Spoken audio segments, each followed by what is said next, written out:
доме. Смотрите, ребят, какая работа, смотрите, какая вилка, какое переднее колесо. Просто обалдеть. Видели когда-нибудь это? Балик.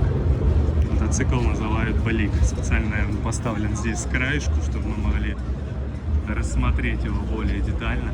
Да, в этом году мотовесна очень интересная, особенно в деталях. Вот интересно, как это все работает, вот эта вилка. И что получается в итоге. Хотел бы я на нем прокатиться, правда, на этом железном сиденье это была бы жесть. Но интересно, как он работает, вот эта система вилки, колеса. Напишите в комментариях, как это называется вообще, это решение. Очень интересно.